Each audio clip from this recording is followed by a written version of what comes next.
Bismillahirrahmanirrahim. Assalamualaikum warahmatullahi wabarakatuh. Alhamdulillahilladzi 'allamal Qur'an, khalaqal insan wa 'allamahul bayan.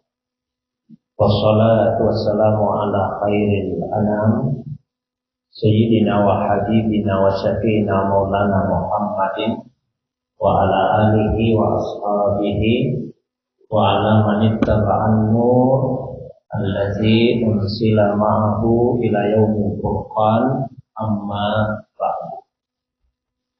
Bapak Ibu jamaah sekalian yang semoga dirahmati, dimuliakan oleh Allah Subhanahu wa taala.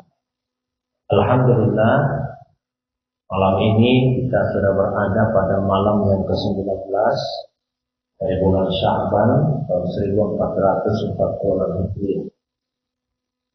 Insya Allah 14 hari ke depan, 12 hari ke depan, 11 hari ke depan kita akan memasuki bulan Ramadan.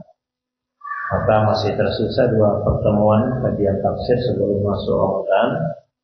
Sehingga untuk malam ini yang akan kita baca bersama, kita kaji bersama, yaitu surah Al-Baqarah ayat 183 dan seterusnya, yang oleh para ulama kita diistilahkan dengan ayatus siyam, ayat-ayat puasa.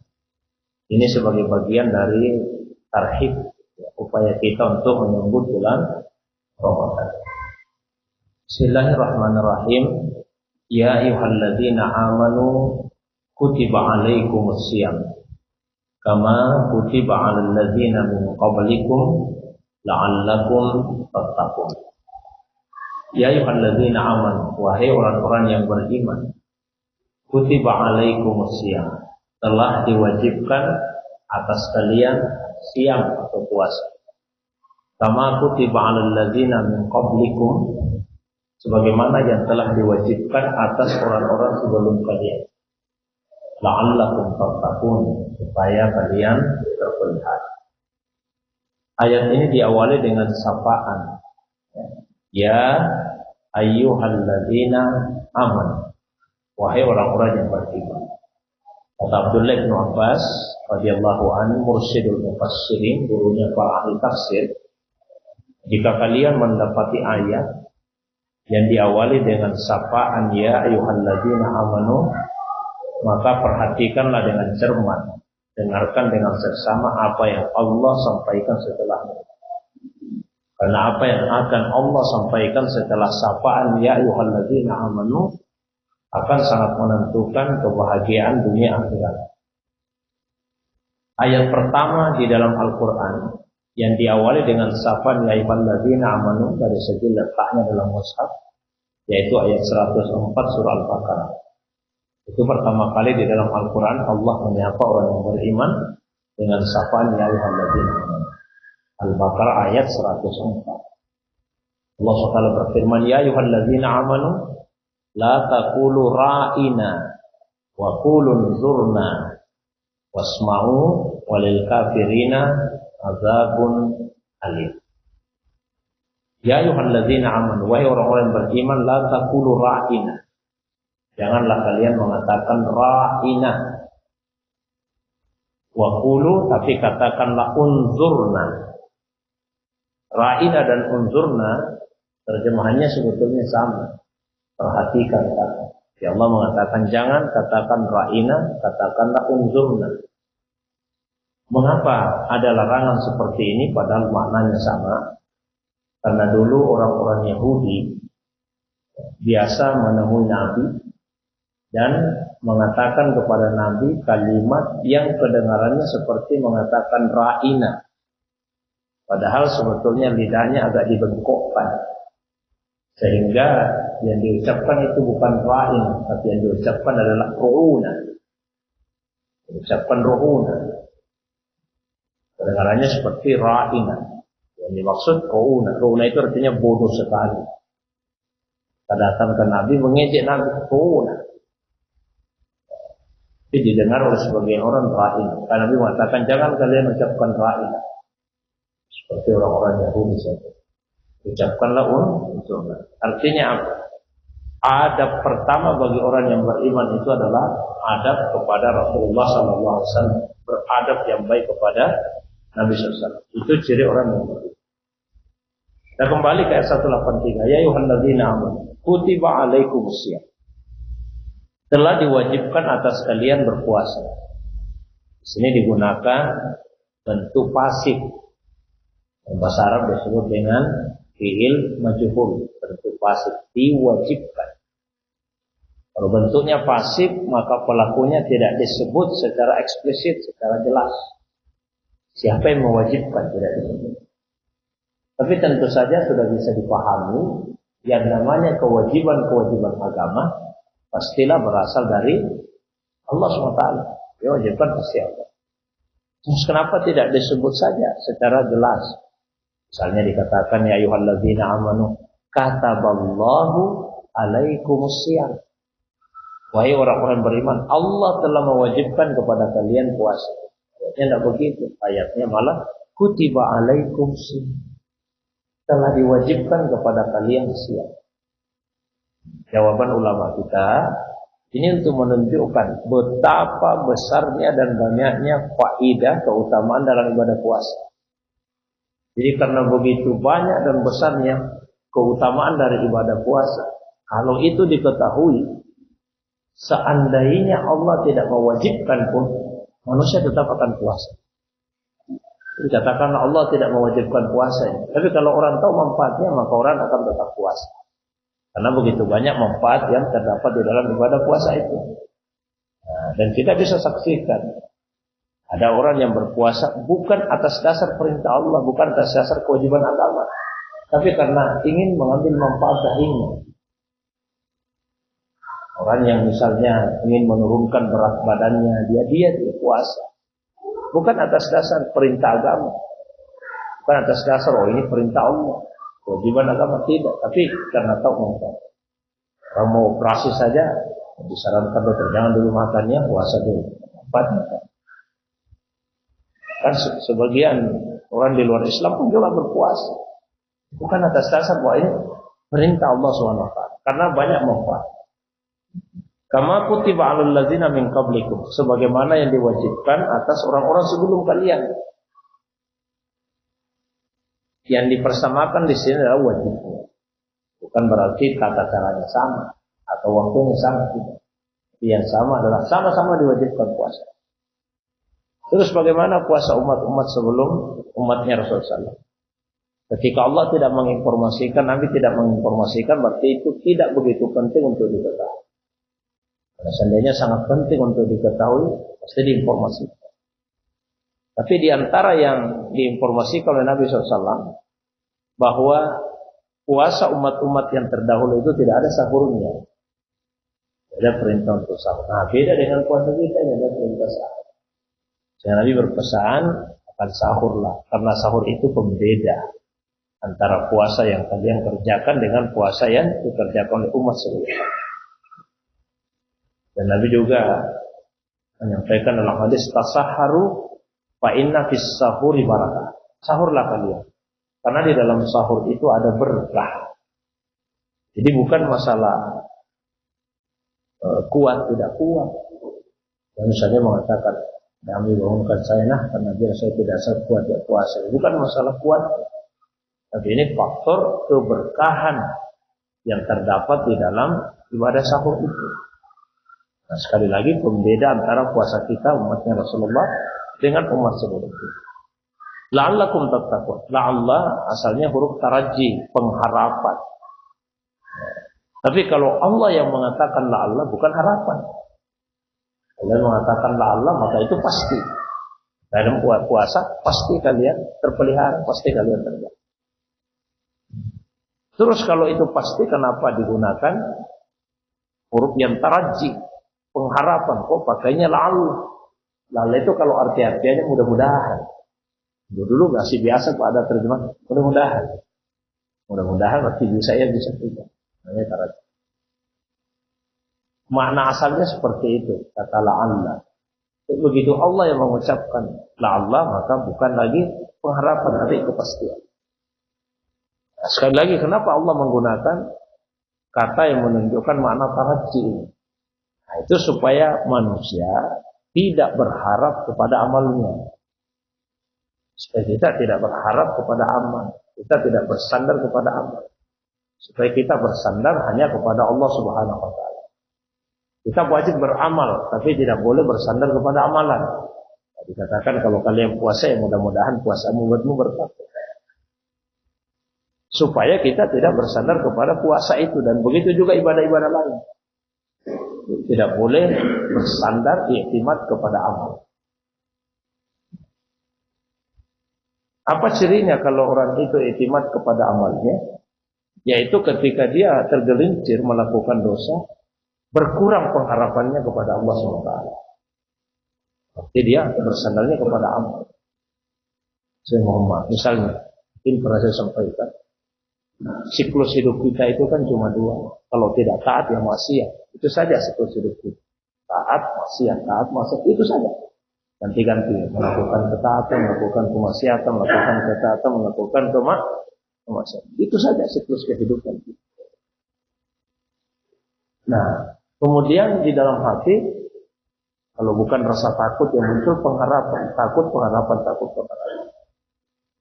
Kapan manusia merasakan perasaan takut itu?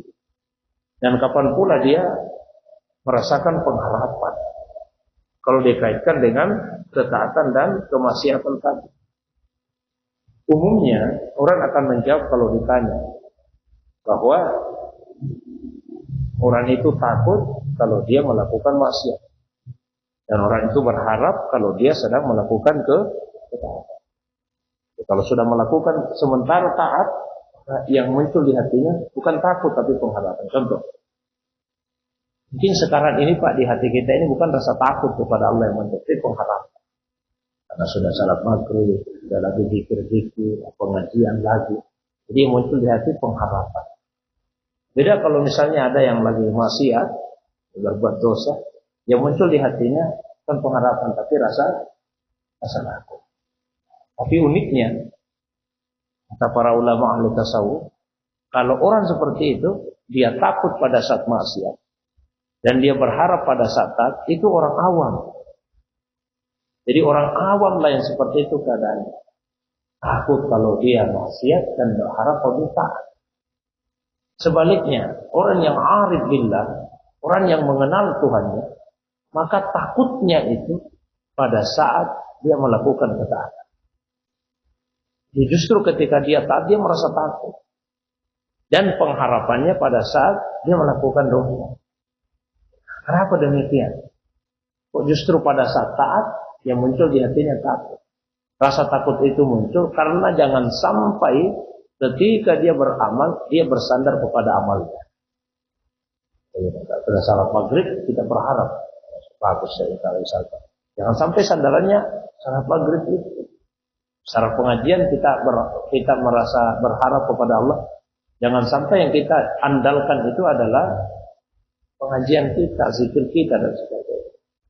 Jadi justru seorang arif billah yang mengenal Tuhannya, pada saat dia taat, dia akan merasa takut. Ya Allah, jangan sampai yang seharusnya saya bersandar kepadamu, tiba-tiba saya bersandar kepada amal-amal yang saya lakukan. Dan ketika melakukan perbuatan maksiat, yang muncul di hatinya pengharapan. Kenapa demikian? Karena Allah menyapa orang yang beriman. Surah Zumar ayat 53. Qul ya ibadiyalladzina asrafu ala anfusihim la taqnatu min rahmatillah innallaha yaghfirudz dzunuba jami'an. Katakanlah, wahai hamba-hambaku yang sudah melampaui batas, jangan pernah putus asa dari kasih sayang Allah.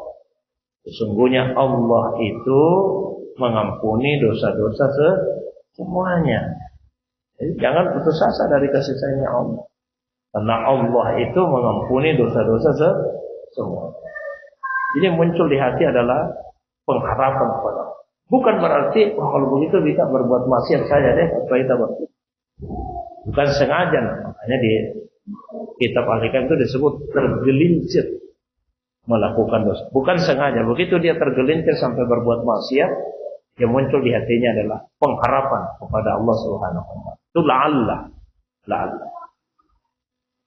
Apakah kewajiban puasa itu setiap hari? Tidak. Ayyam ma'dudat. Hanya pada hari-hari tertentu. Nah, ini isyarat supaya kita betul-betul memanfaatkan, karena ini hari-hari tertentu. Hari-hari tertentu. Sama ya, seandainya misalnya ada pembagian bantuan itu, tapi waktunya terbatas, hanya di hari-hari tertentu. Pasti kita perhatikan betul itu hari-harinya, ya, sampai lewat itu. Ya, tertentu. Jadi puasa ini di hari-hari tertentu. Ini isyarat Tuhan supaya orang betul-betul memperhatikan hari-hari tertentu itu. Maka dulu para sahabat 2 bulan sebelum Ramadan selalu disebut namanya Ramadan dalam doa. Allahumma barik lana fi Rajab wa Sya'ban wa ballighna Ramadan. 2 bulan sebelumnya itu sudah disebut Ramadan. Ada tabi'in yang bahkan membagi doanya dalam sepanjang tahun cuma 2 macam saja doanya. Dalam 1 tahun itu doanya cuma 2 macam. Berarti 6 bulan, 6 bulan. 6 bulan pertama di bulan Ramadan, Syawal, Zulqa'dah, Zulhijjah, Muharram, Safar, 6 bulan itu. Doanya satu saja. Apa itu? Ya Allah, terima amal ibadahku di bulan Ramadan. Itu saja doanya. Terima amal ibadahku di bulan Ramadan. Selama 6 bulan. 6 bulan berikutnya, Rabiul Awal, Rabiul Akhir, Jumadil Awal, Jumadil Akhir, Rajab, Sya'ban. Doanya apa? Pertemukan saya kembali dengan Ramadan. 6 bulan, terima ibadahku di bulan Ramadan. 6 bulan lagi, pertemukan saya kembali dengan bulan Ramadan. Ramadan tidak pernah lepas dari ucapan di sana. Nah, apakah semua orang diwajibkan untuk berpuasa? Tidak. Ada yang dikecualikan. Dalam ayat ini, ayat 184, 3 kelompok manusia yang dikecualikan. Ulangi, 3 kelompok manusia yang dikecualikan. Faman kana minkum maridah. Faman kana minkum maridah.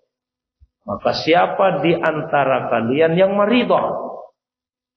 Siapa di antara kalian yang maridah? Siapa di antara kalian yang sakit? Satu yang dikecualikan, boleh tidak puasa orang sakit. Yang kedua, au ala safar, atau dalam perjalanan. Sakit, perjalanan. 2 itu. Boleh dia tidak puasa, tapi ada konsekuensinya. Kalau dia tidak puasa, konsekuensinya fa'iddatum min ayyamin ukhra. Wajib dia mengganti pada hari-hari yang lain. Tentu orang sakit yang masih sembuh. Karena orang sakit terus sampai mati, kapan dia mau mengganti? Kalau sakit dimaksudnya sakit yang masih diharapkan sembuh. Kemudian kelompok manusia yang ketiga, wa 'alal ladzina yutikuna. Dan bagi orang-orang yang yutikuna, yang kepayahan, berat dia kerjakan puasa itu. Maksudnya apa? Mungkin dia bisa puasa, tapi dia harus paksa dirinya untuk puasa. Apa kewajibannya? Fidyatun. Kewajibannya bayar fidyah. Ta'amu miskin, yaitu memberi makan 1 orang miskin. Sini yang disebut orang yang kepayahan kalau dia tidak puasa. Contohnya seperti apa? Yang ulama sepakati sebagai contoh, yaitu orang yang sudah lanjut usia. Yang karena usianya yang lanjut itu membuat dia berat untuk puasa. Ini saja yang dikecualikan dalam Al-Quran. Cuma 3. Orang sakit, kemudian orang yang dalam perjalanan, dan orang yang kepayahan kalau dia puasa. Tapi di hadis Nabi sebut 2. Ada 2 kelompok yang Nabi sebut boleh tidak puasa. Khusus bagi perempuan, yaitu al-hamil dan al-murdi. Ibu yang hamil dan ibu yang menyusui. Nabi sebut tidak diwajibkan puasa. Cuma persoalannya kemudian, kalau di Quran kan jelas, kalau tidak puasa ini konsekuensinya. Orang sakit ganti, perjalanan ganti, kepayahan bagi orang yang lanjut usia bayar fidyah. Nah sekarang yang ibu hamil dan ibu menyusui tidak disebut kalau tidak puasa apa yang mesti dia lakukan. Sehingga ulama kemudian berbeda pendapat. Kalau orang sakit tidak ada perbedaan Pak, karena jelas. Dalam perjalanan tidak berbeda karena jelas. Tapi bagaimana ibu hamil, ibu menyusui? Ini Nabi tidak sebut. Kalau tidak puasa begini ya, Nabi tidak sebut. Maka ulama kemudian beragam istihadnya. Satu, dua orang sahabat Nabi SAW, Abdullah ibn Umar dan Abdullah ibn Abbas. Menurut kedua sahabat ini, ibu hamil, ibu menyusui, kalau dia tidak puasa, hanya wajib bayar fidyah. Tidak perlu mengqada. Cuma bayar fidyah saja. Fidyah saja. Ibu hamil, ibu menyusui. Kalau ada ibu-ibu di belakang.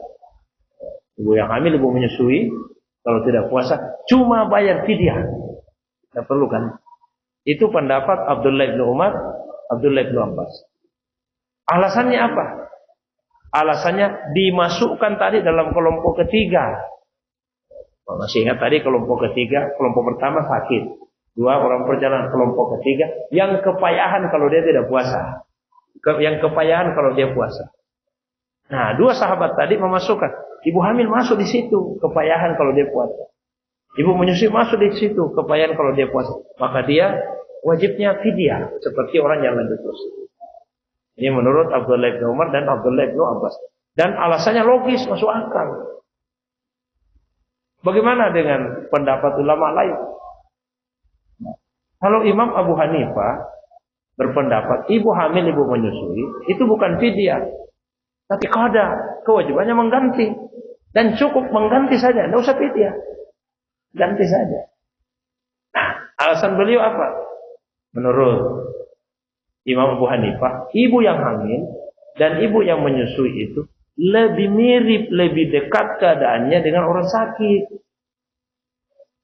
Tidak bisa dimasukkan sama dengan orang tua. Kalau orang yang lanjut usia tadi itu orang lanjut usia, kenapa dia fidyah bukan qada? Kalau disuruh mengqada, kapan dia mau mengqada? Nah, dia tidak akan bisa lagi jadi muda kembali. Fidyah. Beda orang sakit. Kalau orang sakit, ya, dia tidak akan selamanya sakit. Harapannya begitu. Maka ketika dia sembuh, disitulah dia mengqada. Nah sekarang coba kita lihat ibu hamil, ibu menyusui. Apakah lebih mirip keadaannya dengan orang lanjut usia atau lebih mirip dengan orang sakit? Kata Abu Hanifah, lebih mirip orang sakit. Miripnya di mana? Seperti orang sakit, ada saatnya dia sembuh, di situ dia mengqada. Ibu hamil juga begitu. Kan tidak ada ibu yang hamil terus. Seumur hidupnya hamil terus. Ada saatnya dia tidak hamil. Ketika dia menyusui, ada saatnya dia berhenti menyusui. Berarti ada masa untuk mengqada. Itu pendapat Imam Abu Hanifah. Sekali lagi, kenapa sampai berbeda? Karena Nabi tidak sebut apa konsekuensinya. Beda yang di Quran ini disebut adalah konsekuensi. Lain lagi Pak Imam Malik. Kalau Imam Malik dia bedakan antara ibu hamil, ibu menyusui. Kata Imam Malik, kalau ibu hamil, kewajibannya cuma satu, mengganti saja, qada saja. Kalau ibu hamil. Tapi kalau ibu menyusui, dua-duanya kena. Ganti juga, fidyah juga. Qada juga, fidyah juga. Loh kenapa? Berbeda ibu hamil, ibu menyusui. Ini alasannya Imam Malik. Rasional juga Pak, kata Imam Malik. Kalau ada perempuan hamil sampai masuk Ramadan, ya, kehamilannya itu tidak bisa dia wakilkan ke orang lain. Memang dia harus hamil. Begitu hamil tidak bisa misalnya setelah separuh Ramadan dia minta sama suaminya atau sama saudaranya, kamu dulu yang lanjutkan kehamilan, saya mau puasa. Tidak bisa. Memang dia harus hamil. Jadi cukup dia mengganti. Beda dengan ibu yang menyusui. Kalau penyusuan bisa diwakilkan. Artinya ada solusi kalau dia mau puasa dengan cara mewakilkan penyusuannya. Karena itu ada namanya ibu susu. Sekarang malah bisa diwakilkan ke susu formula, susu botol. Misalnya kalau siang susu formula dulu, malam baru susu asli. Maksudnya Pak, tetap ada celah kalau dia mau puasa. Nah sekarang dia memilih tidak puasa, mesti lebih berat ini konsekuensinya. Harus ganti fidyah juga. Itu alasannya Imam Malik. Lain lagi dengan Imam Syafi'i. Nah, Imam Syafi'i. Jadi beda-beda ulama kita cara pandangnya. Perbedaan itu muncul kalau misalnya nasnya tidak jelas, tidak tegas. Seperti apa pendapat Imam Syafi'i? Karena kita di Indonesia biasa mengakunya ikut mazhab Syafi'i. Gini mazhab Syafi'i. Harus dilihat dulu alasannya apa. Ada perempuan hamil, perempuan menyusui, dia pemilih tidak puasa. Dilihat dulu. Kenapa kamu tidak puasa? Karena ada yang tidak puasa itu disebabkan alasan dirinya. Ada yang tidak puasa disebabkan alasan anaknya. Sesungguhnya apa alasan diri tentu? Kenapa tidak puasa? Loyo sekali kurasa ini. Sudah saya hamil. Berarti alasan dirinya. Ada juga perempuan, Pak, kenapa tidak puasa? Loyo tidak kuat di saya. Terus, kasihan anakku. Saya puasa sedikit dan cukup. Jadi yang dia khawatirkan anaknya, bukan dirinya. Nah, kalau diri yang dikhawatirkan cuma wajib mengkada karena memang diri harus dibawa. Tapi kalau bukan diri yang dikhawatirkan anak, artinya kan sebetulnya dia mampu ini. Cuma dia mengkhawatirkan orang lain, yaitu anaknya. Maka lebih berat. Kada juga, fidyah juga. Itu maksud saya.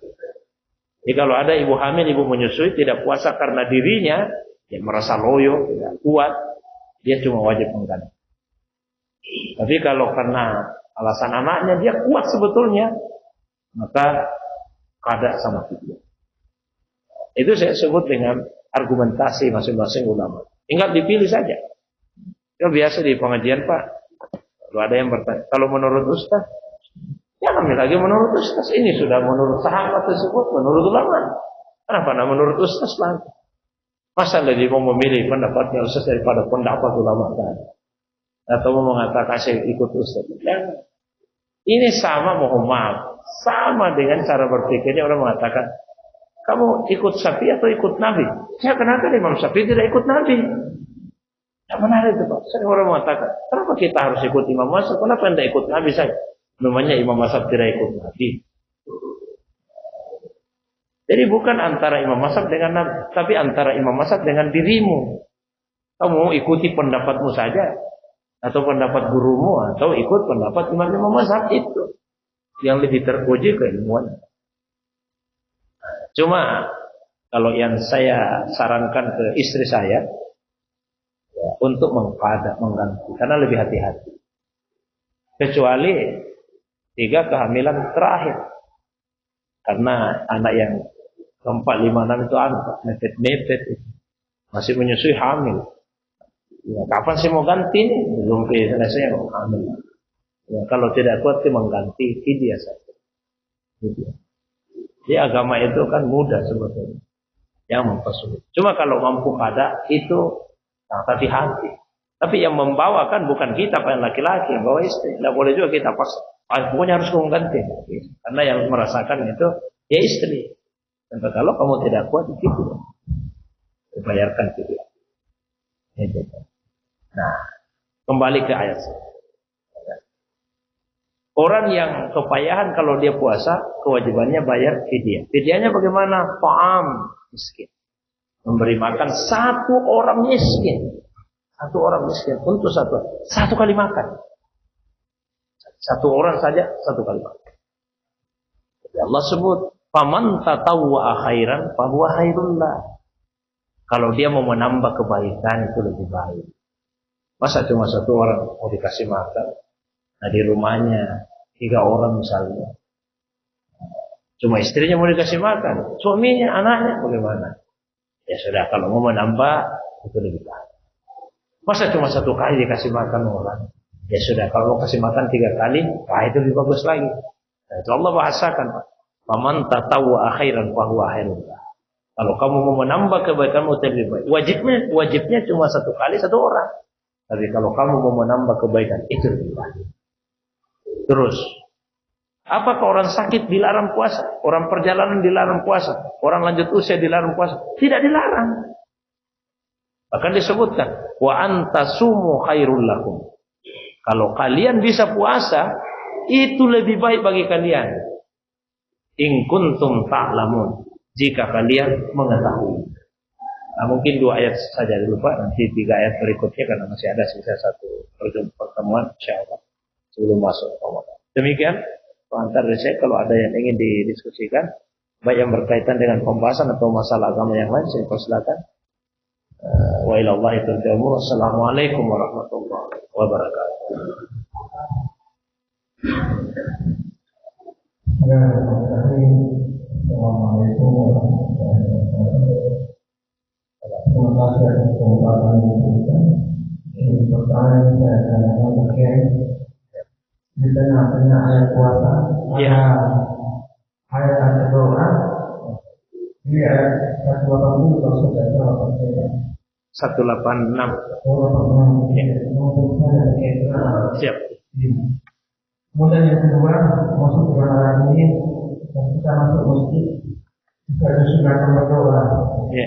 Allahumma salli ala Rahman. Kemudian keluar masjid, kita berdoa lagi. Allahumma sebutkan untuk tidak. Ya, itu berbeda masuk dan keluar masjid yang baik. Yang pertama ya. Jadi 5 ayat ini diistilahkan ayat-ayat siam, ayat-ayat puasa. 183, 184, 185, 186, 187. Yang unik memang 186 itu. Kalau 183 jelas tadi, kutiba alaikum siyam, diwajibkan puasa. 184 yang 3 kelompok tadi yang dibolehkan tidak puasa. 185 syahrul Ramadan alladzi unzila fil Quran. Masih berkaitan Arab lah dan diulangi lagi. Ada yang dibolehkan tidak puasa. Saya langsung langkahi dulu. 187 disebutkan uhilla lakum lailatas syiyam ar-rafasila nisaikum. Dihalalkan bagi kalian untuk melakukan hubungan dengan istrimu di malam-malam yang siang harinya kalian puasa. Lalu disebutkan batas awal dan batas akhir puasa. Jadi semua jelas berkaitan dengan puasa Ramadan. Tapi 186 ini unik. Karena kelihatannya kok tidak berkaitan erat dengan puasa dan Ramadan. Tapi justru disisipkan masuk. Wa idza sa'alaka ibadi anni fa inni qarib. Dan apabila hamba-hambaku bertanya tentangku, fa inni qarib. Sesungguhnya saya dekat. Ujibu da'watad da'i idza da'an. Saya mengabulkan doanya orang yang berdoa jika ia berdoa kepada saya. Wal yastajibu li. Maka hendaklah mereka memenuhi perintahku. Wal yu'minu bi. Dan hendaklah mereka beriman kepadaku. La'allahum yarsyudun. Supaya mereka mendapatkan petunjuk. Nah, kalau didengar kok tidak berkaitan langsung. Nah, tapi ini hikmahnya. Apa itu? 1, kalau di bulan Ramadan, doa itu mudah diijabah. Makanya disebutkan ini ayat tentang doa. Supaya kita paham. Banyak-banyak berdoa ya di bulan Ramadan. Karena doa di bulan Ramadan itu mudah diijabah oleh Allah Subhanahu. Yang kedua, kalau orang puasa juga, orang puasa, itu doanya tidak akan ditolak oleh Allah. Disebut di hadis, salah satu la turaddu da'watuh. Ada 3 kelompok manusia yang doanya tidak akan ditolak. Salah satunya da'watus sha'im hatta yuftir. Doa orang yang puasa sampai dia berbuka. Jadi di sepanjang siang hari Ramadan itu dianjurkan banyak berdoa. Karena doa orang puasa tidak tertolak sampai dia berbuka. Malamnya dianjurkan lagi kita memperbanyak doa. Bahkan Nabi kasih 1 contoh doa kepada Aisyah. Aisyah bertanya ke Nabi, doa apa yang paling bagus saya baca ya Rasulullah di malam-malam Ramadan? Baca ini Aisyah. Allahumma innaka afuwun tuhibbul afwa fa'fu anni. Itu Nabi ajarkan. Itu hikmah kenapa ayat ini dalam tanda kutip diselipkan masuk di sela-sela ayat yang berbicara tentang puasa dan Ramadan. Yang kedua, masuk masjid yang kita minta kepada Allah rahmat. Keluar masjid yang kita minta kepada Allah fadal. Ya. Fadal. Kita lihat dulu apa makna rahmat dan makna fadal. Rahmat itu kalau arti awalnya ya, sebelum didapatkan disandarkan kepada Allah, rahmat itu rasa perih di hati. Ada rasa perih di hati. Ketika melihat kekurangan pada pihak lain. Contoh. Misalnya, mohon maaf, kita melihat orang yang disabilitas. Ada kekurangan dari segi fisik. Yang biasa kita lihat ada orang tidak punya kaki, kasihan. Akhirnya apa? Dia berjalan di roda-roda saja. Di jalan raya lagi. Ketika melihat pemandangan seperti apa yang kita rasakan di hati, kan ada itu rasa perih. Itu namanya rahmat. Dan bahasa itu namanya rahmat. Rasa perih di hati. Ketika melihat ada kekurangan pada yang lain. Makanya saya katakan sebelum didapatkan dulu kepada Allah. Karena Tuhan kan tidak mungkin merasa perih di dalam. Maka tidak cocok itu ketika didapatkan kepada Allah. Makna tadi. Nah, sehingga yang dimaksud di sini adalah ketika disandarkan kepada Allah, yang dimaksud adalah yang melazimkannya atau yang menjadi konsekuensinya. Nah, maksudnya apa konsekuensinya? Contoh, ketika kita melihat orang yang seperti itu di jalan, lalu ada perasaan perih di hati, apa konsekuensinya? Apa yang kemudian kita lakukan? Ya kita bantu, kita kasih dia. Ikan bukan cuma kasihan. Cuma begitu saya kan tidak. Kalau kasihan, kita kasih. Kita bantu dia. Maka yang dimaksud Allah itu punya rahmat, Allah memberi. Itu rahmat Allah SWT.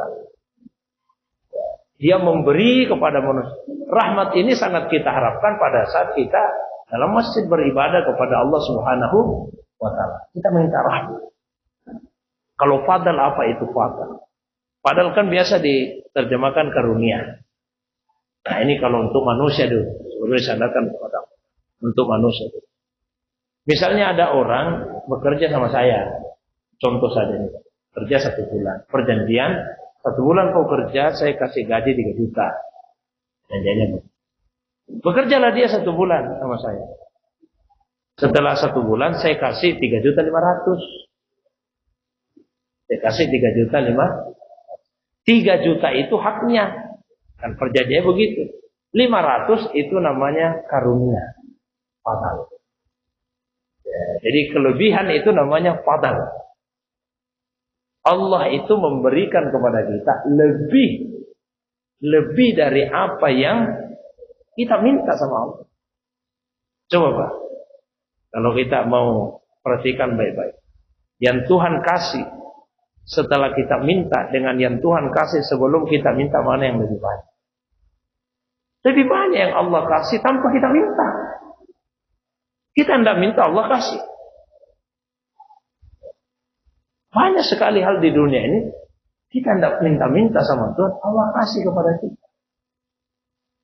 Ya, misalnya keislaman, apa kita berdoa dulu, ya Allah jadikan saya seorang muslim. Alhamdulillah Allah berikan hidayah keislaman itu kepada kita di antara banyak lagi pemberian Allah, itu namanya fadl, karunia. Sehingga Allah itu disebut Karim, disebut juga Jawad. Terjemah Indonesianya sama. Sama-sama diterjemahkan pemurah atau dermawan. Tapi ada bedanya. Kalau Karim yuti ba'da ayyus'al, dia memberi setelah dimintai. Jadi kalau ada orang setiap diminta dia kasih kadunan. Dikasih, minta, dikasih. Berarti itu orang yang karim. Orang yang pemurah dan dermawan. Tapi kalau Jawad, memberi sebelum diminta. Nah Tuhan begitu. Kita tidak belum minta, Allah sudah kasih duluan. Allah kasih duluan kepada kita. Karena Allah itu Jawad.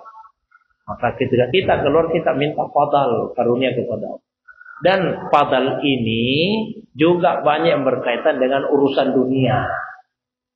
Nah, maka cocoknya kalau keluar dari masjid, jangan di dalam masjid. Kalau dalam masjid jangan minta urusan dunia ini terlalu banyak. Keluar dari masjid baru urusan dunia. Misalnya pada Al-Quran yang fadal, yang berarti urusan-urusan dunia. Ya? Contoh anak itu termasuk fadal. Di Al-Quran disebutkan pada ayat 187 ya.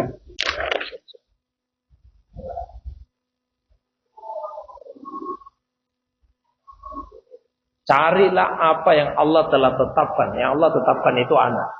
Bagi orang yang melakukan buat suami. Sama juga wabtaghu min fadlillah. Carilah fadlnya Allah, karunia-Nya Allah. Begitu juga orang kalau sudah selesai haji. Fa idza qadaitum manasikakum fadhkurullaha kadzikrikum aba'akum au asadda zikra.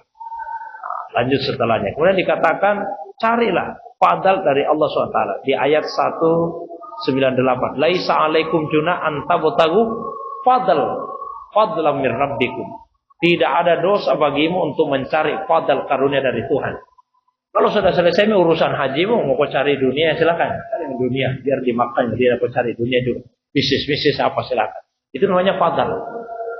Jadi serasinya diminta kalau kita keluar dari masjid. Jadi kalau masuk masjid yang diminta rahmat dari